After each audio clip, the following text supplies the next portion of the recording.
안녕하십니까. 심리다 LBC 소장 임철웅입니다.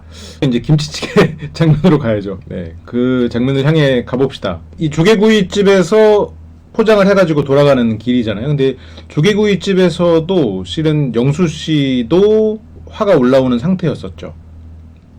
그러니까 그 화의 시작은 내 생각대로 문제가 풀리지 않는다는 그 답답함도 상당히 작용을 했었던 것 같아요. 이건 제가 지난 시간에 언급을 못했던 부분인데, 예를 들어서 그 선풍기가 안 되는 그런 상황에서 정숙 씨가 더워하고 답답해하니까 그때 영수 씨가 굉장히 난감한 표정이 나오거든요. 정숙 씨가 실망함으로써 불편한 기색이 나오는 그 시점은 말 있는 카페에서부터 시작이었어요. 근데 그때 캐치는 못했단 말이죠. 고기를 먹으러 가서도 캐치가 안 됐었다고 봐요. 본격적으로 지금 정숙 씨의 불편함 을 캐치하고 당황하기 시작한 게, 물론 그 전에도 조금씩 감은 있었겠죠. 근데 그걸 본격적으로 영수 씨가 그게 와닿은 그 시점이 선풍기가 안 켜지고 정숙 씨가 한숨을 쉬고 있는 시점으로 보여지거든요. 그때 이제 어떻게 해야 될지 몰라가지고 약간 우물쭈물합니다. 그게 이제 편집이 돼서 그 시간은 조금 더 짧게 추게게 됐는데, 아마 영수 씨가 굉장히 당황한 시점이었을 거예요. 어떻게 문제를 풀어야 될지 모르겠으니까. 그러다가 이것저것 자꾸 솔루션을 제시하는 거죠. 뭐 옷을 벗어라던가 선풍기를 꺼내라던가. 근데 그 선풍기에 대해서도 댓글로 제보를 해주셔가지고 다시 좀 봤는데, 영수 씨가 정숙 씨한테 선풍기를 줬었을 가능성이 있겠더라고요. 이 전에 요리를 할 때 영수 씨가 정숙 씨한테 이렇게 선풍기를 쐬어주던 장면이 있었더라고요. 나중에 정숙 씨가 혼자서 이제 그 선풍기를 쐬기도 했었고, 이제 그러다 보니까 영수 씨는 내가 준 선풍기 갖고 왔어 라는 의미였던 것 같아요. 물론 이것도 현명한 태도는 아니지. 근데 물론 뉘앙스의 차이는 있지만, 그러니까 영수 씨는 영수 씨대로 이게 마음대로 뭔가 풀리지가 않으니까 영수 씨의 기대는 뭐였겠어요? 야, 여기 진짜 맛있다. 어떻게 이런 데를 알았어요? 여기 지역 사람들밖에 모르는 데인데? 이거 젊은이들은 완전 힙한 곳인데? 야, 되게 대단해요. 되게 젊게 사시네요. 정보력이 대단하시네요. 이걸 듣고 싶었을 거라고. 그런데 지금 영수 씨가 생각한 기대치와 실제 정숙 씨의 태도가 너무 다르니까 영수 씨도 그거에 따라서 이제 실망을 하고 답답한 거죠. 그래서 그 방법을 찾아야 되는데, 그 방법을 찾는 와중에 영수 씨가 가진 이건 기본 생활에선 장점인 거예요. 검소함. 그런데 이런 초반의 데이트에서는 단점이죠. 개인적으로 저도 되게 검소한 사람이거든요. 돈을 쓸 줄을 모르는 사람이야. 그런데 이런 자리에서 사람의 마음을 얻고 이 사람의 마음을 듣고 이러려면 쓸 때는 또 써야 되거든요. 근데 이제 그게 이제 몸에 배지 않았으니까 어색할 수는 있죠. 예를 들어서 뭐 제작진의 돈이니까 마사지를 가자고 했던 그런 부분들이나, 여기 조개구이집에 와서 내가 돈을 주고 시켰으니까 여기서는 먹어야 된다는 거가 우선이 돼버리는 그런 것들이 정숙 씨가 느끼기에는 좀 사람이 작아 보이게 느껴졌을 수도 있을 것 같아요. 그러니까 돈이 없어도 괜찮죠. 가난해도 괜찮아. 그런데 정숙 씨가 보기엔 이 사람은 조금 약간 마인드 자체가 조금 작은 게 아닌가라는 느낌을 받았을 수 있다는 거죠. 그러니까 돈의 많고 적음의 문제라는 건 아니에요. 정숙 씨가 보기에는 내 나이 또래의 사랑을 경험하고 이 나이 또래에 즐길 수 있는 그런 문화를 접하지 않는 사람, 어떻게 보면 되게 어린 부분이 있는 사람, 그래서 좀 작아 보이는 사람, 그렇게 느껴지기 시작했던 최초 시작은 그 한 달 사귀었다 그 부분이었을 거고, 그거를 가지고 보니까 다른 것들도 더 이런 게 또 부각돼서 더 작아 보이는 그 요인이 됐을 수 있겠죠. 제가 또 운 좋게 영수 씨와 비슷한 업계에 일하시는 분의 얘기를 이 전 편을 찍고 이 두 번째 편을 찍는 그 사이에 우연히 듣게 됐어요. 같이 얘기를 하다가. 근데 이제 그분이 한마디로 정리를 해주시더라고요. 답 같은 일이다. 근데 그 말을 듣고 나니까 이런 감사나 이런 거를 이제 어디 은퇴를 하신 분들이 하는 경우가 있거든요. 제 선배님들 중에도 이제 그런 일을 하시는 분들이 있어요. 이게 프리랜서면서 뭐 감사를 하거나 인증을 하거나 이런 비슷한 계열이잖아요. 이제 그런 걸 할 때는 이 사람이 어쨌든 심사를 하는 거니까 갑처럼 보이는데, 심사 기관은 또 을이란 말이에요. 그러니까 약간 그게 이제 좀 과장해서 말하면 실제로 그렇진 않아요. 굉장히 다 꼼꼼하게 하고 하는데, 진짜 예를 들어서 내 산출물을 이 사람이 감사를 해요. 감수를 해. 그때 내가 처음부터 다시 다 엎어야 되는 정도의 크리티컬한 부분에 대해서 이 사람이 X를 했어. 그리고 우리 회사 망하는 거야. 물론 큰 회사가 망하진 않죠. 그래서 그 정도로 할 수 있는 사람이 없다고요. 근데 또 아예 지적사항이 안 나온다? 그러면 또 그게 말이 안 되니까 서로 지적사항을 합의 봐가면서 이건 이 정도로 합시다. 이 정도 괜찮으시죠? 네, 알겠습니다. 그 정도로 합시다. 약간 이런 느낌. 물론 영수 씨가 그런다는 것도 아니고 실제로 이런 단합이 이루어진다는 것도 아닌데, 이제 그런 케이스가 과거에 이제 존재했었던 그런 기억이 문득 나더라고요. 과거에 존재했다는 게 아니라 과거에 존재했다고 들었던 그런 기억이 문득 나더라고요. 근데 그런 걸 생각하면 영수 씨는 갑 같은 을인 거지. 갑 같은 을로 살아가는 프리랜서, 그리고 한 직종에 오래 족을 두지 않은 그런 고통이 존재할 거란 말이죠. 저도 사업을 해보고 대학에서 학생들을 가르쳐보고 회사에서 임원을 해보고 그리고 지금은 프리랜서로 활동을 하는 셈이 됐잖아요. 작가 생활을 하는 거니까. 각각의 장단점이 있어요. 그런데 회사 생활을 하다가 프리랜서로 넘어오는 이 시점에 사람이 굉장히 외로워집니다. 한편으로는 약간 스스로가 초라하게 느껴지는 면도 있어. 그러니까 회사에서는 내 밑에 막 몇십 명이 있잖아요. 팀만도 여러 개란 말이야. 그런 팀들을 막 관리하면서 조직 안에서 어떤 역할을 한다. 사업을 할 때도 마찬가지죠. 그래서 그런 걸 하다가 이제 프리랜서가 됐을 때는 그런 게 다 없어진단 말이에요. 내 기반이 없어진단 말이에요. 언제 어떻게 다시 제로에서부터 시작할지 모르는 상황이란 말이에요. 야생이지. 황야에 내던져지는 거지. 그러니까 의지할 수 있는 사람이 없다는 거, 그리고 나를 존경하던 친구들, 그리고 나를 의지하던 뭐 상사들, 그런 인간관계가 으쌰 우리 나가도 뭐 다 가는 거야. 안 가. 명절에 연락 오면 다행이야. 그 친구들보다 스팸이 더 자주 와, 연락. 뭐 김민경 팀장, 요즘에 잘 안 오죠, 김민경 팀장님. 뭐 그런 거 있잖아요. 그런 연락이 더 자주 와. 물론 뭐 가끔 오죠, 가끔 오고. 근데 어쨌든 그런 것 때문에 삶이 그렇게 안정적이지 않았을 거고, 뭔가 내가 좀 더 존경받아 마땅한 사람이라는 그런 또 아쉬움도 존재했을 것 같아요. 그러니까 이건 사회에 나와서도 그러다 보니까 검소한 삶을 살 수밖에 없었을 수도 있죠. 그러니까 그런 부분을 좀 이해할 수 있는데, 이게 이제 데이트하는 입장에서 보면 매력으로는 안 보이죠, 당연히. 그러니까 그럼 뭐 그거 이해하면 뭐 그 사람이랑 사귀어야 됩니까? 당연히 아니지. 그냥 그 영수 씨가 어떤 사람이었나, 어떤 사람이어서 저런 행동들이 나왔을까, 그리고 왜 그게 정숙 씨를 실망시켰을까를 생각해 보자는 거죠. 그래서 영수 씨는 그 안정적이지 못하기 때문에 항상 이렇게 검소하고 아끼는 게 몸에 밴 사람이고, 그래서 어떻게 보면 김치찌개 얘기도 이따 뒤에서 하겠지만 덜어 먹고 남은 곱창 국물, 그러니까 우리가 그냥 순간 곱창 국물 이렇게만 떠올리면 큰 전골을 다 같이 먹고 그 나머지에 볶음밥 해먹기 직전에 막 누르튀튀라고 해야 되나? 그런 국물을 순간적으로 떠올릴 수 있는데, 그렇게는 아니었겠죠. 곱창을 했던 그 육수 베이스 정도였겠지. 이제 거기에 이제 김치를 좀 넣는. 이제 내가 가족들하고 한번 배달음식 시켜먹고 다 먹긴 아까우니까, 평소에는 뭐 요리를 해먹는데 배달음식은 요리에 비해서 비싸니까 뭐 한 번 해먹고 뭐 두 번 해먹고 그럴 수 있죠. 거기다가 소세지 넣고 뭐 햄도 넣고 해서 부대찌개를 끓여 먹을 수도 있고 뭐 여러 가지로 활용할 수 있지, 맛있는 국물이 남으면. 근데 문제는 여기는 지금 솔로 나라라는 거지. 여기는 지금 이성을 만나러 온 곳이라는 거죠. 그러니까 물론 그렇게 아끼고 검소한 모습에 매력을 느끼는 사람도 있겠지만, 그거를 가지고 매력을 느낄 수 있는 사람은 확률적으로 여기 없을 거라는 거지.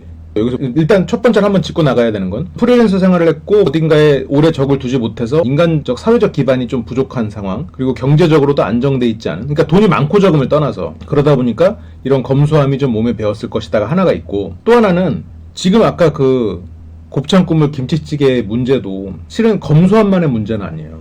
뭐가 문제냐, 내가 평소에 검소하게 그렇게 요리를 해오던 거를 여기서 안 해야 된다는, 그걸 좀 다르게 했어야 된다는 사실을 몰랐던 부분이 있는 것 같아요. 그게 인간관계를 폭넓게 가져보지 못한 데서 나오는 패착이 아닐까 싶은 생각이 있어요. 이거를 공감 능력의 부족이다라고 볼 수도 있겠죠. 뭐 공감 능력이 뛰어나십니까? 누가 나한테 물으면 나도 부족한 편이라고 생각하거든요. 나도 뭔가 마음으로 공감하기보다는 머리로 이해하는 편이니까. 머리로 이해하고 그 다음에 공감을 시키지. 여기로 들어온 다음에 내가 마음한테 시켜. 야야 이런 거다. 그러니까 이런 마음 가져라. 그러면 마음이 이제 그러냐 하고 이제 얘는 좀 둔하거든. 애가 제가 못 배워가지고 얘가 그래갖고 머리가 알려주죠. 근데 어쨌건 영수 씨가 머리로 다른 사람들에 대한 생각이나 생활상을 많이 이해를 할 수 있었다면 그런 식으로 행동을 할 수 있었는데, 그 부분에 대해서 경험한 게 없는 것 같아요. 그러니까 프리랜서 일과 가족밖에 몰랐던 거야. 그러니까 다른 사람의 가족이 어떻게 사는지도 몰랐던 거지. 그러니까 영수 씨가 지금 저렇게 요리를 한다거나 아니면 무언가 하는 모습들은 대체적으로 영수 씨의 그 어머니의 모습이었을 가능성이 있는 거죠. 그러니까 정숙 씨가 보기에 올드한 느낌이 들 수 있는 거죠. 뭐 대화라던가 아니면 이런 요리 방식이라던가. 영수 씨가 그런 공감 능력을 배울 수 있는 환경이 안 돼 있었던 거죠. 예를 들어서 저희 채널에서도 굉장히 열심히 다뤘던 프로그램에 체인지 데이스라는 프로그램에 도형 씨라는 분이 나오거든요. 그리고 도형, 지유, 이 두 분이 커플인데, 지유 씨는 유튜브 채널도 있는 분이에요. 나중에 한번 가보세요. 어쨌건 이 도영 씨가 극단적으로 이성적인 사람이에요. 거기 나오는 지우 씨는 감정적인 사람이고. 그래서 이 두 사람이 정말로 대화가 잘 안 되거든요. 쉽지 않아. 그러니까 근데 나는 이 커플을 보면서 되게 안타까웠거든요. 그러니까 이 두 사람은 분명히 서로 사랑해. 그리고 뭔가 노력을 하려고 해요. 근데 문제는 이 도영 씨라는 남자가 공감 능력이 부족하니까 좀 단순화시켜서 말하면 행복하게 못 해주는 거예요.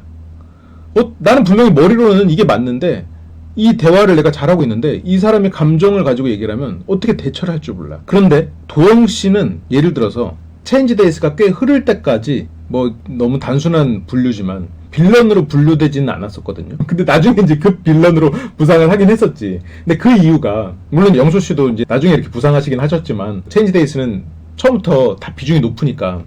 근데 어쨌건 그런 많은 비중에서도 빌런이 아니었던 이유는 도영 씨 같은 경우에는 일단 몸에 매너가 학습돼 있어. 그러니까 내 또래의 이성을 만나본 경험이 많은 거예요. 그러니까 그 친구는 학원에서 학생들을 가르치기도 했었고 그 또래 사람들하고도 좀 많이 어울려 본 거죠. 그러다 보니까 행동이나 이런 게 굉장히 매너 있는 사람의 행동이 나와. 그런데 영수 씨는 이렇게 말로는 해도 이런 행동 같은 게 좀 부족하잖아요. 예를 들어서 그 선풍기가 고장났을 때 뭘 해야 될지 몰라버리잖아요. 근데 고장나버린다고 순간적으로. 그러니까 해결책을 찾아야 되는 사람이라는 거는 비슷하죠. 공감 능력이 좀 부족할 수 있는 사람은 해결책에 집중하는 경우가 있잖아요. 그리고 도영 씨의 또 차이점은 내가 어떻게 했어야 돼라고 상대한테 물어봐요. 그래서 그거를 그대로 행동하려고 했어. 근데 영수 씨는 아직 그런 부분에 있어서 좀 더 경험이 필요할 것 같아요. 그러니까 내가 어떤 게 매너 있는 행동인지에 대한 인지랑 그리고 내가 어떻게 해주길 바래라고 물어볼 수 있는 용기인 거지. 근데 영수 씨가 나는 솔로에서 나왔을 때 매너 좋고 그리고 이렇게 품을 수 있는 여유로운 그런 남자로서 스스로 이미지를 만들려다 보니까 그렇게 물어보는 게 힘들지. 아이들 중에서도 이런 아이들이 많아요. 어떤 게 적절한 감정인지 잘 모르고 표현하는 그런 아이들이 있거든요. 그러니까 그 아이들이 나쁜 건 아니지. 예를 들어서 엄마나 아빠가 넘어져서 다쳤어. 그때 그 아이가 다쳐서 아플 테니까 웃으면서 좋은 반응을 보여준단 말이야. 그러니까 아플 때 아프다, 아프지 아빠, 아프지 엄마 이렇게 우는 게 보통의 모습이라면 그 아이는 이렇게 웃는 거야. 순간 멋쩍은 웃음을. 그게 아픈 건 나쁜 거. 그럼 좋은 걸로 바꿔야지. 그럼 좋은 웃음. 이렇게 지금 학습된 거를 감정을 표출하는 아이들이 있거든요. 그럼 그 아이들이 나쁜가? 아니지. 그 애네들은 또 다른 장점이 존재해요. 그 장점을 봐줄 수 있는 부모가 어떻게 보면 그 아이들의 기질을 좋은 기질을 키울 수 있는 부모겠죠. 근데 거기에서 이 아이의 공감 능력이 없음을 순간적으로 놀래가지고 너 왜 그래? 너 미쳤어? 너 왜 웃어? 너 사이코패스야? 이렇게 돼버리면 그 아이는 이제 강박이 생기는 거지. 강박적인 증상을 보이고 그래서 거기서도 그냥 가르쳐 주는 거예요. 그게 뭔가 아플까봐 걱정돼서 웃었구나. 근데 그럴 땐 웃지 말고 이렇게 하는 거야. 하면서 그 방법을 알려주는 거지. 머리로 이해시켜 주는 거야. 그 감정의 표현을. 그래서 그 감정의 표현을 하다 보면 걔도 자기도 모르게 이렇게 감정 표현을 그거를 학습해갖고 하고 그게 공감이구나 하면서 배워가면서 자연스럽게 또 묻어간단 말이에요. 다른 이런 사회적으로. 근데 이제 그게 안 되는 경우가 있죠. 어쨌든 그것도 부모도 또 현명해야 되고 그 아이가 부족하다고 느끼서는 안 되는 거지. 그냥 좀 다른 부분이 있는 거지. 그러니까 방금 그 예시를 들은 그 아이 같은 경우에도 불안감을 높일 수가 있단 말이에요. 내가 잘못하고 있는 건가? 혼나버리면 학습된 건 없고 내 감정에서 우러나지는 않는데 그러니까 항상 불안하다고 뭘 해야 될지 몰라. 그러니까 이상한 강박으로 튀어버리는 경우가 있단 말이에요. 물론 영수 씨가 그렇다는 건 아닌데 이제 영수 씨도 어쨌건 더 많이 경험할 수 있으면 훨씬 더 좋은 행동을 보이시겠죠. 2회차에서는 너무 단점이 부각돼 버리는 바람에 좀 안타까운 부분은 있는데 그러니까 어쨌든 영수 씨가 굉장히 꼼꼼하고 여러 가지 장점이 있으신 분일 텐데 보통 사람들의 이런 상식에서 약간 벗어나 있는 부분이 존재할 수 있는 거죠. 근데 그게 일반인이라는 기준이 너무 모호하긴 해요. 영수 씨의 논리도 틀리지 않는 부분이 있겠죠. 예를 들어서 그 김치찌개 얘기할 때도 물리 베이스다 라는 것도 맞는 말이잖아요. 그 말만 갖고 생각하면. 근데 이제 그게 앞뒤 맥락이나 이런 베이스라고 했을 때 사람들이 떠올리는 것과 그 물은 다르니까. 그러니까 이 단어를 들었을 때 타인이 어떤 것을 떠올릴 거다라는 생각을 하지 않는 거지. 그러니까 이 단어를 들었을 때 사람들이 떠올릴 수 있는 걸 생각하는 것보다 이 단어가 가지는 정의가 어떻게 보면 영수 씨가 생각하는 사고 방식에 조금 더 가까운 건데, 그러니까 이렇게 사고하는 게 필요한 경우가 있어요. 그런데 이런 식으로 집단 생활을 하는 데 있어서는 오해를 살 수 있는 면이 있지. 그러니까 조개구이집에서도 아니 많이 불편하신 것 같은데 제가 어떻게 해드려야 되죠? 제가 뭔가 이성과 데이트한 지가 너무 오래돼서 이게 지금 벌써 좀 당황해서 뭘 어떻게 해야 될지 잘 모르겠네요. 차라리 이렇게 말했으면 정숙 씨가 귀엽게 봤을지도 몰라요. 물론 이 전에 좀 마이너스 된 게 있으니까 이것만으로 좀 힘들 수는 있겠지만 차라리 그렇게 그냥 내려놓고 잘 모르겠는데 알려줘. 난 그게 따를게. 이걸로 가는 게 어떻게 보면 영수 씨에게는 조금 더 득이 많지 않나 싶은 뭐 그런 생각이 좀 들더라고요. 이제 포장해서 돌아갑니다. 숙소로. 이 전에 대화가 잘려서 무슨 대화인지 모르겠는데 정숙 씨가 병원 가보세요 빨리라는 얘기를 하거든요. 그러니까 정숙 씨 입장에서는 영수 씨를 지금 걱정을 해주는 말을 하는 거죠. 근데 영수 씨는 전날부터 아마 조금씩 마음속에 쌓아둔 건 있었을 거예요. 지금 서로 최선의 선택지는 아니라는 느낌을 가지고는 있었을 거란 말이죠. 그러다 보니까 내가 이렇게까지 해야 돼? 라는 생각을 했을지도 모르죠. 어쨌건 정숙 씨는 걱정하는 의미로 한 말인데 여기에서 영수 씨가 되게 산만한 거 알죠? 라는 말을 해버리니까 정숙 씨는 공격을 받았다고 생각이 들겠죠. 그래서 그걸 산만하다고 그래요? 집중을 못해. 이런 말을 한단 말이죠. 근데 영수 씨의 마음을 생각해보면 영수 씨는 정숙 씨가 자신을 무시한다는 느낌을 받았을 것 같아요. 조개구이집에서 뭔가 자기 말에 집중을 안 하고 자꾸 덥다, 나가고 싶다 막 그런 말을 하니까 이 사람이 나를 무시하는구나라는 생각을 좀 했을 거고 그 무시에 대한 어떻게 보면 일종의 응징이지. 무시를 당해서 화가 났기 때문에 상대에 대한 지적을 하는 거죠. 선생님들이 학생에 대해서 가장 나쁜 말 쓸 때 산만하다 쓴단 말이에요. 그러니까 내 말을 잘 안 듣는 산만한 아이 있잖아요. 이거는 조금 억측일 수 있는데 이게 영수 씨가 가진 혹시 상처일 수 있지 않을까? 산만하다는 그런 평가들.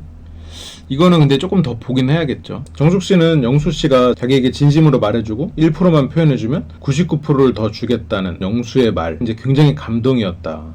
그러면서 내가 왜 태어났을까라는 생각을 한번 할 때도 있었는데 영수님이 그 얘기를 딱 하니까 나도 잘 태어났구나. 사랑받을 수 있는 사람이구나. 이렇게 감동을 받았다는 얘기 한단 말이죠. 지금 감동을 했다는 얘기가 나오는 이유는 정숙 씨는 지금 그 말을 하려는 거예요. 아까 조개구이를 먹으면서 영수 씨가 물어봤거든요.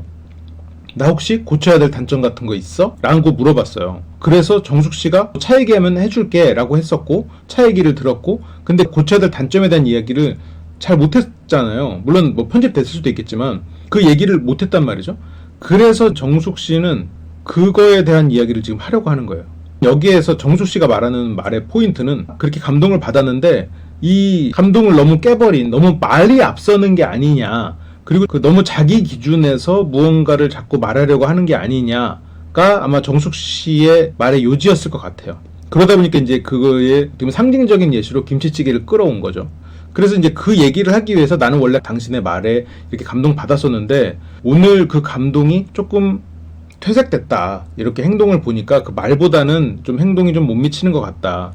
이 말에 대한 신뢰가 좀 들지 않는다. 당신에 대해서 신뢰가 좀 들지 않는다. 이제 그런 느낌의 말을 하려고 하는 상태란 말이죠. 근데 이 시점까지 올 때도 영수 씨의 리액션을 잘 보면 안타까워요. 말로 쉬지 않고 뭔가 계속해서 대꾸를 해요. 그럴 필요 없거든요.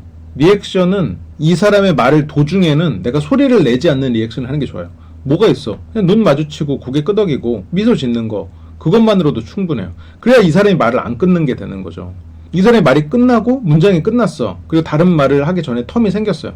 그때 뭔가 내가 말로 리액션을 하는 거죠. 근데 이제 영수 씨는 이제 계속해서 무언가를 이렇게 추임새를 넣듯이 계속 하니까 이게 내향적인 사람이랑 만나면 말을 끊는 게 돼버리긴 하거든요. 물론 이제 정수 씨는 그런 걸로 말이 끊겼다고 생각하지는 않았을 수는 있겠지만 여기서도 지금 영수 씨가 말을 끊으려고 하는 건 아니고 근데 이제 이런 것도 조금 더 세련되게 할 수 있는 거죠. 자주 하지 않아도 되는 거예요. 할 때 임팩트 있게 하는 게 더 중요한 거죠. 근데 이 상황에서 이제 영수 씨는 내가 기본 베이스를 해놨다가 중요해진 거예요. 그러니까 정숙 씨는 말과 행동에 있어서 말이 좀 앞서는 면이 있는 것처럼 나는 자꾸 느껴진다. 그러니까 지금 보면 1개월 사귀고 결혼했다고 했다가 3개월이 되고 어쨌건 근데 1개월이냐 3개월이냐는 중요한 게 아니고 경험이 많지 않은 게 나는 느껴진다.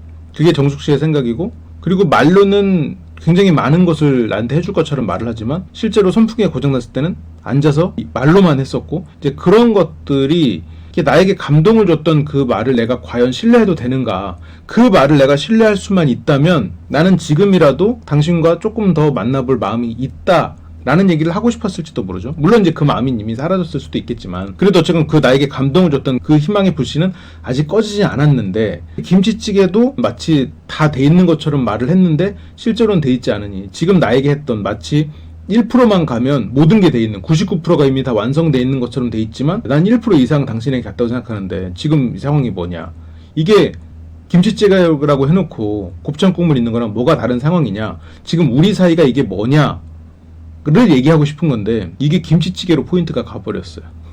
근데 영수씨 입장에서는 꼼꼼한 부분이 있다고 그랬잖아요. 맞고 틀리고가 더 중요하단 말이에요. 정숙씨가 말하는 방금 그 부분, 우리 사이에 내가 지금 1% 난 이상 갔는데 왜 99%가 안 돼 있고 지금 나를 이렇게 대하느냐, 당신 말대로 나에게 좀 더 관심을 쏟고 조금 더 노력해줄 수는 없었느냐, 배려를 해줄 수는 없었느냐, 그건 모르겠고, 그건 왜냐면 그 뉘앙스는 전달되지 않았어요. 그 감정의 표현은 저 맥락에 숨어 있거든요. 그리고 그거를 들으려면 정숙 씨가 더 말하게 내비둬야 돼요. 근데 지금 그거를 내버려 두기에는 김치찌개에 아무것도 없었다는 게 이미 꽂혀버렸단 말이에요. 그러니까 영수 씨도 그거를 멈출 수 없었어. 그러니까 정숙 씨의 말을 멈췄어야 되는 거예요. 왜냐면 저 틀렸으니까. 근데 실은 김치가 뭐 반포기라고 했는데 반포기 정도는 아니었긴 하겠죠. 근데 어쨌건 이게 김치찌개가 기대만큼 돼 있지는 않았던 건 사실이니까. 그러니까 이게 결국 한 달 사귀고 결혼했냐, 석 달 사귀고 결혼했냐의 차이예요. 정숙 씨 입장에서는 별 차이 없거든요. 한 달을 사귀었든 석 달을 사귀었든 그건 어쨌건 짧게 사귀고 결혼한 거니까. 근데 영수 씨 입장에서는 중요해. 이 사람이랑 한 달 사귀고 결혼을 결심했어. 또 어쨌건 결혼식까지는 석 달이란 말이에요. 예를 들어서 그건 석 달 차이가 크지. 그러니까 결국 김치찌개에서도 같은 거예요. 그러니까 다른 사람들은 5년, 10년을 묵혀서 정말로 그 깊이 있는 김치찌개를 만들고, 아, 이게 요리지, 이제 그거를 사랑이라고 생각하는 사람들이 있고, 어떤 사람은 한 달보다 훨씬 더 긴 석 달을 만나는, 김치찌개도 지금 곱창 국물 베이스에 김치를 담가놓은, 이걸로도 뭐 충분히 요리를 하려면 할 수 있으니까 라고 생각하는 사람들이 있는 거죠. 이 기준이 너무 다른 거야. 근데 지금 그 연애를 뭐 지금 5년, 10년을 예를 들었지만 그렇게 깊이 있는 김치찌개를 먹어본 사람, 그거를 김치찌개라고 생각해, 그걸 상상하는 사람 입장에서 그걸 보면 이게 김치가 조금 들어있건 말건 이거는 김치찌개라고 볼 수 없다라고 생각은 할 수 있는 거지. 영수 씨 입장에서는 한 달과 3개월은 굉장히 큰 차이지만 정수 씨 입장에서는 그건 둘 다 거의 경험이 없는 거나 다름없다 이거가 되는 거고. 근데 이게 지금 김치찌개로 넘어와서 논쟁이 시작되니 정숙 씨 입장에서는 답답하지. 나는 지금 김치찌개가 주제가 아니었는데 지금 내가 하려던 말을 전달이 전혀 안 돼 버렸어. 근데 그 말을 전달하기에는 설명이 부족했던 것도 사실이죠. 근데 그거는 영수 씨에 대한 기대치가 너무 높았기 때문일 수도 있어요. 영수 씨한테는 조금 더 자세히 설명을 해줬어야 될 수도 있어. 그리고 김치찌개를 예를 들면 영수 씨 입장에서는 공격이라고 생각을 한단 말이야. 그런데 영수 씨는 공격이라고 생각하니까 그렇게 되는 거예요. 걔네들이 한 달을 사귀었다던데요? 예를 들어서 영수 씨가 아니야, 무슨 한 달이야, 나 한 달 더 사귀었어, 석 달이나 사귀었다고, 이렇게 되는 거고. 한 달이냐 석 달이냐가 영수 씨한테 중요해. 그 김치찌개에 아무것도 없지는 않았다가 영수 씨한테는 중요한 일이고, 정숙 씨는 그렇게 사람들이 기대할 만한 그런 결과물이 애초에 존재하지 않았다. 그거에 당신의 말만큼 사람들은 기대를 했고 그 기대에 미치는 결과물은 존재하지 않았다. 그래서 사람들은 그걸 가지고 많이 실망을 했다가 정수 씨의 말이고, 나도 지금 이 데이트를 통해서 그런 실망감을 다시 반복해서 얻고 있다가 주제가 되는 거잖아요. 근데 이제 그러다 보니까 지금 여기서는 김치찌개를 가지고 싸우는 것 같지만 실은 정숙 씨는 김치찌개를 가지고 싸우려던 건 아니에요. 영수 씨도 이걸 갖고 싸우려던 건 아니지. 다만 맞고 틀리고를 얘기하려고 했던 거고. 영수 씨 입장에서 답답하죠. 아무것도 없었다고 하니까. 그건 아니었을 테니까. 그러니까 영수 씨는 다 해주려고 했는데 안 한 거는 맞아. 그건 내가 잘못한 거라고 인정할 수 있어요 라고 했는데, 이렇게 인정할 거면 아예 처음부터 인정을 하던가, 아니면 뭐 가서 물어보자고 하던가. 근데 이거를 뭐 차 안에서 이렇게 싸울 필요는 없는 거죠. 근데 이제 정숙 씨도 당신에게서 신뢰가 느껴지지 않아요란 말을 대놓고 하기는 어려우니까 이거를 김치찌개도 그렇고 이러면서 얘기를 했던 건데, 그게 이제 이렇게까지 번져갈지 몰랐던 거죠. 그러면서 정수 씨가 그게 중요한 게 아니고요, 제 말은 하면서 얘기를 하려고 하는데, 거기에서 영수 씨가 지금 이 자리에서 그 얘기를 하는 게 나를 추궁하는 건가? 라고 하면서 말을 끊어버려요. 그러니까 저 말을 안 했으면 추궁하는 게 아니고 지금 정숙 씨의 말을 들었을 수 있거든요. 근데 그걸 못 들은 거죠. 정숙 씨는 이게 추궁하면서 한 얘기는 아니고 그냥 들은 얘기를 설명한 거다라고 이렇게 표현을 하는데, 영수 씨가 이게 그렇게 크게 신경 쓰면서 할 얘기인가는 좀 의문이 드네요라고 하거든요. 당연히 그렇죠. 정숙 씨도 지금 그게 주제가 아니었기 때문에 이렇게 흘러갈 거라고 생각을 못했어요. 그리고 오래 하려던 얘기를 하려고 했었어. 근데 그때 이제 영수 씨가 추궁하는 건가 하면서 이제 자기가 공격당한 것라고 판단을 하면서 그거에 대해서 방어막을 올렸잖아요. 그러니까 정숙 씨는 그 말을 할 기회를 또 놓쳐버린 거예요. 아까 조개구이집에서도 실은 이런 얘기들이 오고 갈 수 있었는데 너무 시끄럽기도 했고 이런 식으로 대화가 똑똑 끊겼단 말이에요. 그리고 정숙 씨도 상대의 말을 뭐 완벽히 기다리는 편은 아니니까 얘기하는 뭐 사람이 어떻게 다 사람 말을 다 기다리겠어요. 영수 씨도 마찬가지고 얘기하다 보면 이럴 수 있죠. 근데 어쨌건 여기에서는 영수 씨가 기회를 놓쳤다는 거죠. 그러다 보니까 오해는 쌓여버렸지. 김치찌개로 나를 추궁한 사람으로 영수 씨는 오해를 해버렸어요. 정숙 씨는 내가 지금 김치찌개가 주제가 아니었는데 김치찌개를 가지고 저렇게 지금 발끈하고 정작 내가 하려던 얘기를 끊는 사람으로 생각하게 돼버렸고, 영수 씨가 여기에 대해서 인터뷰를 할 때 이제 나를 신경 안 썼기 때문에 이제 계속 덥다 이렇게 하면서 나가고 싶다 이런 얘기를 했다라는 거죠. 그러니까 영수 씨가 이 사람도 나와 같을 거다를 기본으로 생각하면서 사람을 대하기 때문에 어떻게 보면 이런 문제가 발생할 수가 있는데, 이 사람은 그래 힘들 수 있겠구나 이 생각이 안 드는 거예요. 내가 지금 여기 음식이 맛있고 이 사람은 데이트하는 거 그래 이 정도 맛있는 음식이 있으면 됐지. 그래서 그리고 뭐 돈 내고 샀고 이미 그러니까 일단 이건 먹어야지. 그런데 이렇게 참을만 하고 음식도 맛있는데 저렇게 덥다 얘기도 안 듣고 나가고 싶어 한다 이러면 지금 이 사람은 나를 신경 안 쓴다? 나를 무시한다? 이렇게 생각이 돼버리는 거죠. 그러니까 이 사람은 진짜로 힘들구나, 대화를 좀 더 조용한 데서 하고 싶구나 이런 생각은 못 하는 거야. 그러니까 왜냐면 여기 음식이 맛있거든. 이제 그런 게 약간 영수 씨가 가지는 공감 능력의 한계, 지금은 그런 한계로 보이는 것 같아요. 그러면서 이제 돌아와서 영수 씨는 옷을 갈아입으러 가고 정숙 씨랑 영숙 씨가 대화를 하면서 좀 뭐 개선의 여지가 없다, 그리고 원래 그런 분이다, 뭐 더 심하다 이런 얘기를 주고받죠. 그러면서 이제 영숙 씨와 정숙 씨가 두 사람이 공감대가 형성이 됐잖아요. 영수 씨에 대한 얘기를 하면서. 그러니까 나라면 영수 씨에 대한 얘기를 저 자리에서 하진 않았을 것 같은데, 그렇다고 저게 이상한 건 아니지. 왜냐면 많은 사람들이 내가 경험한 걸 다른 사람들이랑 얘기를 나누고 그런 걸 통해서 또 동질감을 얻고 그러는 것도 또 사실이니까. 그리고 여기에서 영숙 씨가 되게 힘들었다고 하고, 그리고 정숙 씨가 방송으로는 공개할 수 없는 그런 얘기가 나오면서 여기가 울음바다가 되거든요. 정숙 씨랑 영숙 씨가 같이 울죠.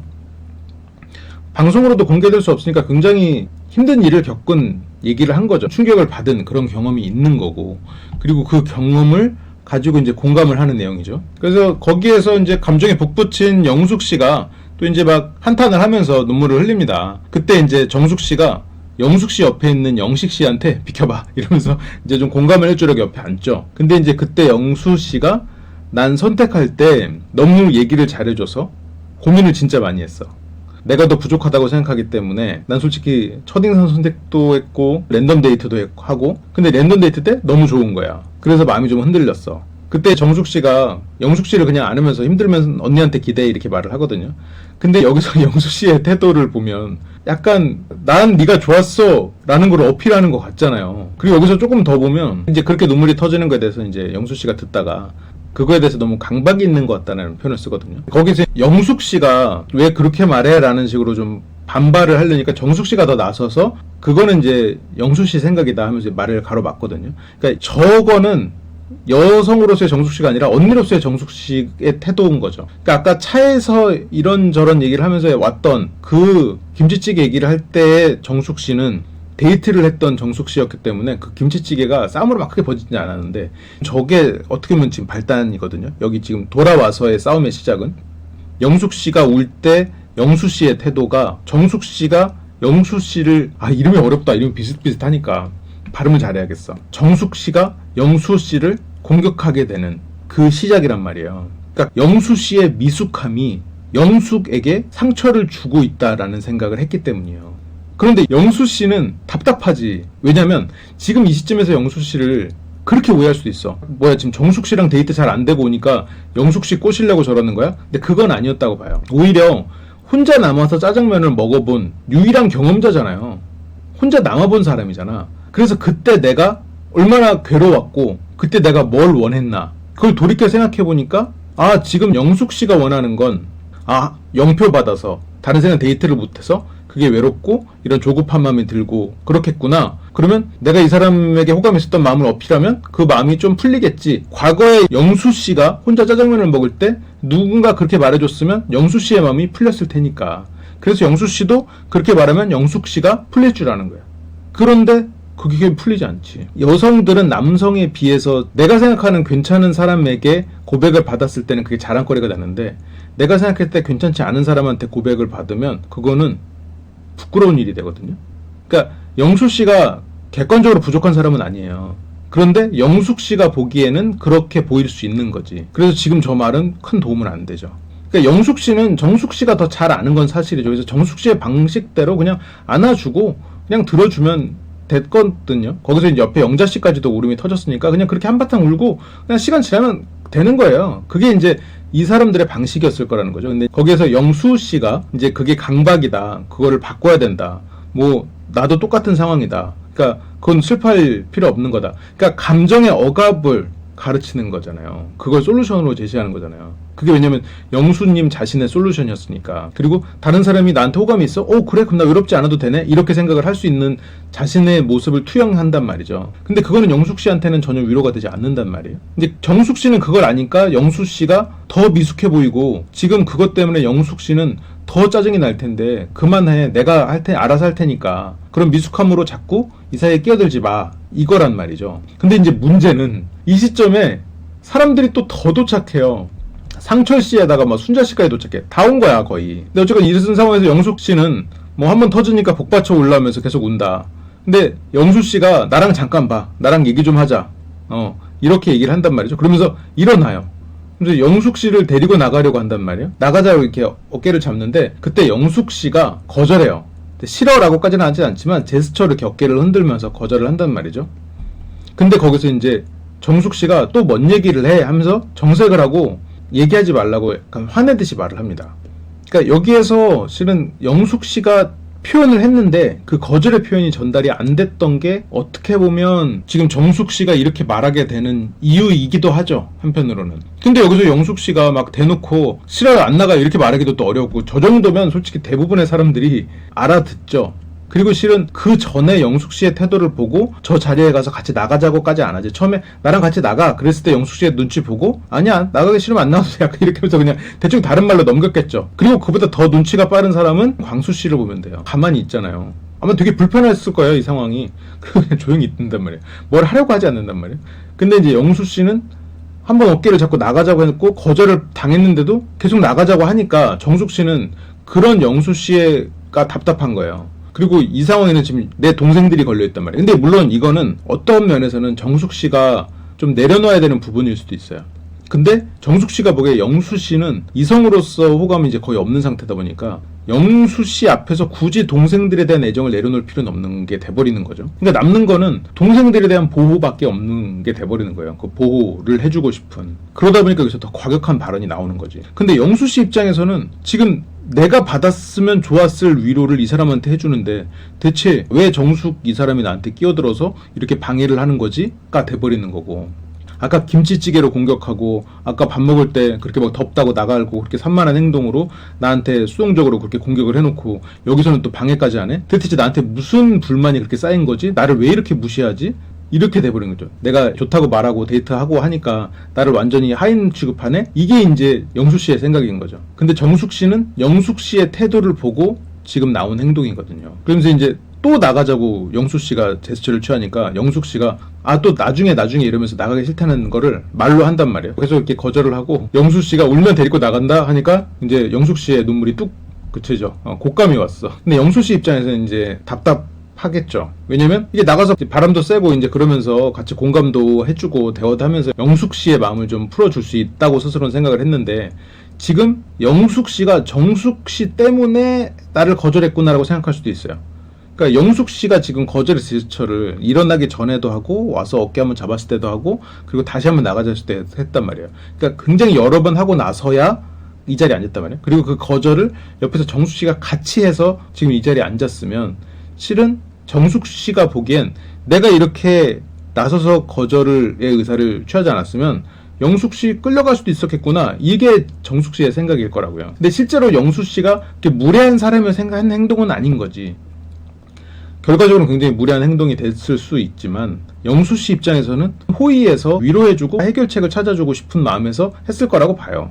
물론 사람의 마음을 어떻게 알겠어. 근데 제가 보기엔 그렇다는 거죠. 근데 이제 정숙 씨가 고칠 게 많다는 표현을 쓰죠. 아까 차 안에서 김치찌개를 빗대어서 하려던 얘기를 못 했잖아요. 지금 여기에서 터져 나오는 거예요. 그러니까 영수 씨 입장에서는 김치찌개를 어쨌건 조금이라도 다른 사람 손이 덜 가게 준비를 해놓고 나간 거잖아요. 근데 그거를 가지고 지금 다른 여러 사람 앞에서 비난을 받으니 그게 너무 억울할 수 있죠. 나는 어쨌건 내가 안 해도 될 수고로움을 하고 배려를 한 건데 그게 지금 공격을 먹으니 얼마나 억울한 일이겠어요? 근데 지금 정숙 씨가 어떻게 보면 영수 씨에 대해서 공개적으로 비난을 하는 것 같지만 실은 이 말은 정숙 씨가 말하기 전에 이미 사람들 사이에서 다 돈 얘기란 말이에요. 그러니까 이 사람들은 이미 마음속으로 알고 있어. 특히 이제 영숙 씨의 처음 말을 듣고 키다리 아씨처럼 사람들은 이미지를 가졌죠. 그래도 김치찌개에도 굉장히 어떻게 보면 기대를 품었는데 결과를 보니 이 사람은 키다리 아저씨가 아니었던 거지. 그래서 오히려 더 이 사람들 사이에서는 알게 모르게 영수 씨에 대한 실망감이 퍼져 있는 상태였을 거라고요. 그리고 정숙 씨는 결국 그래서 그 신뢰에 대한 얘기를 하고 싶은데 고칠 게 많다는 거는 말보다 행동으로 보여주세요라는 말을 아마 하고 싶었을 거야. 그런 계열의 말이었겠죠. 근데 그 말을 결국 못 들었어. 나도 궁금해. 근데 어쨌건 그 맥락의 말이었을 거라고요. 물론 지금 이 자리에서는 영숙 씨를 챙기는 바람에 영수 씨 마음에 상처를 줬죠. 근데 그것도 정숙 씨가 조금 더 유하게 표현할 수도 있었어요. 근데 그러기 왜 그러지 못했어? 아까 차에서 산말하다 소리 들었잖아요. 공격을 받았잖아. 그게 남아있을 거라고 마음의 응어리가. 영수 씨도 조금 더 유하게 할 수 있었지. 여기에서도 아니 나 요리를 그렇게 잘하는 편은 아닌데 그래도 나가는 게 미안해서 조금이라도 도와주려고 한 거지. 내가 시간이 있었으면 맛있게 했겠지. 이러면서 그냥 융통성에 넘어갈 수도 있었는데 김치찌개에 너무 꽂힌 거야. 내가 거짓말쟁이야? 그래서 타고 날 이렇게 무시해? 사람들 앞에서? 근데 사람들 앞에서 무시했다는 거는 좀 달라요. 이 사람들 사이에서는 이미 그 생각이 퍼져 있는 상황이었어. 그러니까 정숙 씨는 동생들의 마음을 대변하고 보호하는 데 집중을 한 건 사실이죠. 근데 김치찌개라는 것 자체는 영수 씨가 말한 내가 고쳐야 될 점 없어에 신뢰를 주세요라는 대답이었단 말이에요. 근데 그게 대답이 전달이 안 돼. 계속 중간에 끊기고 이러니까. 그건 뭐 서로 마찬가지인 상황이 돼버렸지만 그러니까 둘 다 조금 더 현명하게 대처할 수 있었죠. 그게 안타까운 부분이지. 근데 여기서 정숙 씨가 현명하게 대처한들 영수 씨에 대한 여론이 바뀌진 않았을 거예요. 그러니까 영수 씨에 대한 부정적인 여론, 특히나 이제 여자 출연자들 사이에서의 부정적인 여론은 정숙 씨가 이렇게 말을 했기 때문에 생기는 건 아닐 거라는 거죠. 정숙 씨는 답답한 마음에 이렇게 공격적인 무례한 태도를 보이는 거는 본인도 아마 후회하고 있을 거예요. 아마 이 자리에서 김치찌개를 가지고 과격하게 말을 한 것도 영수 씨도 후회하고 있겠지. 그리고 이 자리에서는 술도 어느 정도 마시고 이러다 보니까 평소에는 자제했을 말들이 좀 오갔을 수도 있는 거고 좀 이해를 해야 되는 부분이겠죠. 어쨌건 정숙 씨는 영수 씨가 그렇게 좀 일반적인 사고를 하지 않는 것, 물도 베이스야 이런 것들이, 그러니까 워딩은 틀리지 않아요. 뭐 물을 베이스로 하는 거지. 근데 정숙 씨가 생각했을 때 베이스는 뭐예요? 그 양념장 해가지고 배합까지 해가지고 뭔가 이제 그런 요리의 결과가 베이스라고 이제 생각을 하는 거죠. 영수 씨는 나를 신경 썼으면 그렇게 얘기 안 하지. 그냥 동생들 신경 쓰라는 건데 아까 전부터 기분 나빴어라는 표현 하거든요. 그러니까 이제 그게 영숙 씨에 대한 얘기예요. 영숙 씨에 대한 나의 호의를 중간에서 가로막은 거. 그게 이제 영수 씨의 불만이죠. 그리고 이 이후로는 정말로 싸움으로 번져가 버려요. 그래서 두 분 다 원래 그런 사람들은 아닌데 여기서부터는 술도 마시고 어떤 면에서는 이제 답답하지. 아까 이제 말했던 그런 이유들 때문에 이 김치찌개로 주제로 간다는 것 자체가 아마 두 사람 모두에게 고통이었을 거야. 원하는 방향은 아니었을 거거든요. 근데 솔직히 여기서부터는 뭐 분석할 게 없어요. 그냥 뭐 원성 낮추세요 하고 소통 안 돼 이렇게 싸우니까. 그러니까 우리가 이 부분을 분석하기보다는 여기까지 오기 전에 실은 여러 가지 많은 대안이 있긴 했었죠. 그거를 봐야지. 여기서 뭐 분석하려면 하는데 이거 뭐 분석해서 뭐 하겠어.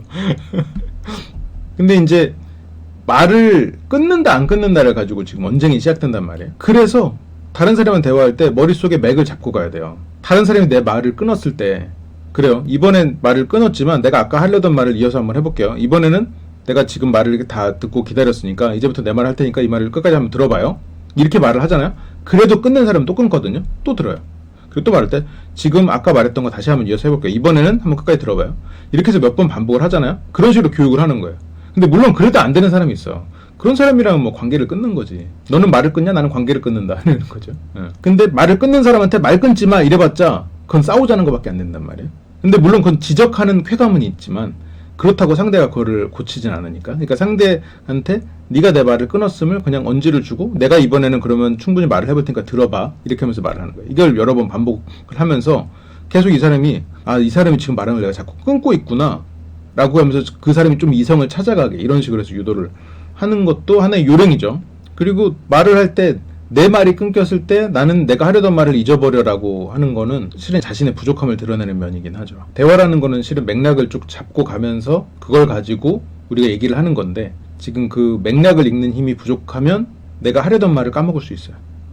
그래서 이 사람이 지금 김치찌개라는 단어를 꺼낸 게 저 사람의 맥락으로 봤을 땐 지금 나의 단점을 얘기해 주려는 아니면 지금 앞에 맥락을 봤을 때는 그 김치찌개를 빗대어서 지금 나의 어떤 다른 단점을 얘기하려는 거구나 라고 실은 캐치를 할 수 있는데 지금 영수 씨는 자기 그의 표현대로 그걸 잊어버리잖아요. 그러니까 뭔가 다른 사람의 얘기를 듣는 순간 생각을 놓쳐버린단 말이에요.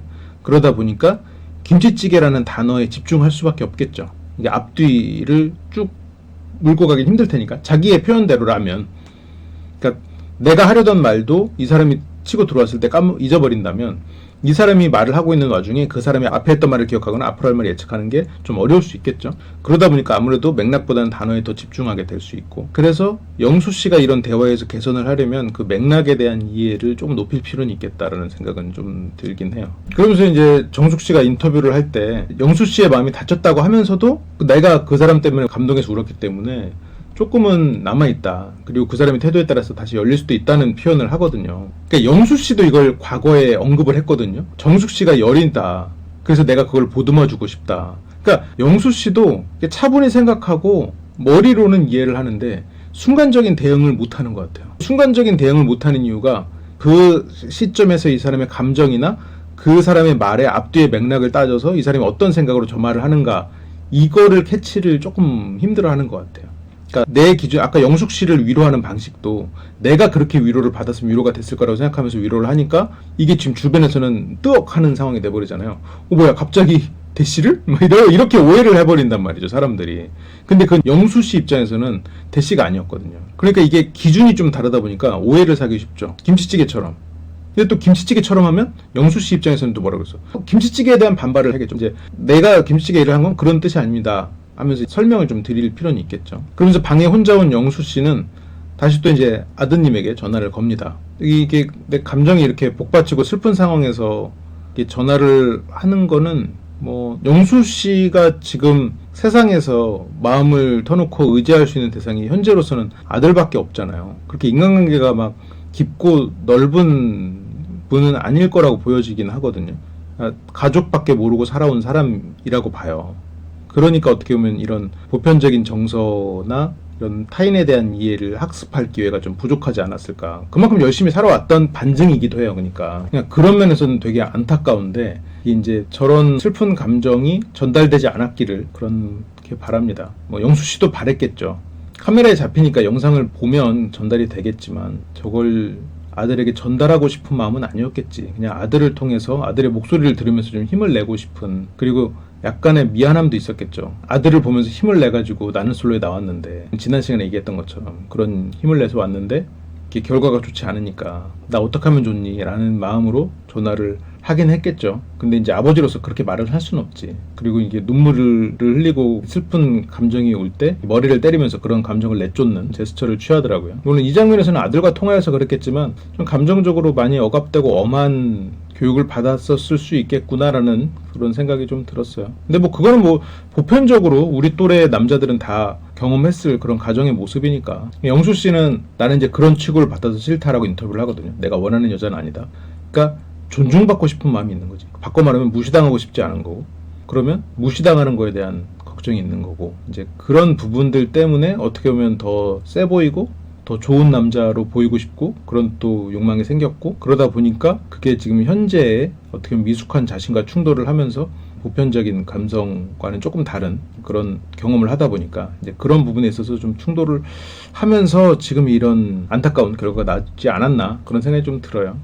오늘 영수 씨와 정숙 씨에 대한 얘기를 했는데 그래도 어쨌든 이 10기를 계속 보면서 우리에게 많은 즐거움을 줬던 분들이어서 저는 가능하면 좋게 해석을 하고 싶어요. 그리고 이 두 분은 특히나 또 자녀분들까지도 있는 분들인데 또 이 두 분 나름의 굉장히 또 고충이 있고 또 여러 가지 상처가 있는 분들이어서 좀 가능하면 이 두 분들이 여기서 맺어질 가능성은 없죠. 당연히 없지. 근데 여기 나가서라도 이거를 여기서의 경험을 기반으로 또 부족한 부분을 또 개선하고 또 배워가는 거니까 그러면서 더 좋은 사람이 돼서 진짜로 자신에게 딱 맞는 그런 배우자를 만나시기를 진심으로 바라요. 나는 솔로를 보면서 같이 울었을 이 두 분의 자녀분들을 생각하면 난 좀 마음이 무거워. 그래서 나는 솔로 시기를 이게 참 하기가 참 마음이 무거운 부분이 좀 있긴 한데 어떻게 보면 이런 고통을 겪었기 때문에 더 좋은 가정을 이룰 가능성이 있다고 봐요. 왜냐면 자신의 부족함을 봤잖아. 실제 눈으로 제3자의 눈으로 자신의 행동을 본다는 거는 굉장히 어떻게 보면 좋은 경험이잖아요. 아무나 못하는 경험이라고요. 그래서 그런 부분들을 보고 충격을 받고 개선을 하면 그런 부분 때문에 있을 악몽 같은 일들이 안 일어날 수 있잖아요. 그런 면에서 어떻게 보면 좋은 계기가 될 수 있다고도 봐요. 실제로 좋은 계기가 될 거고 그렇습니다.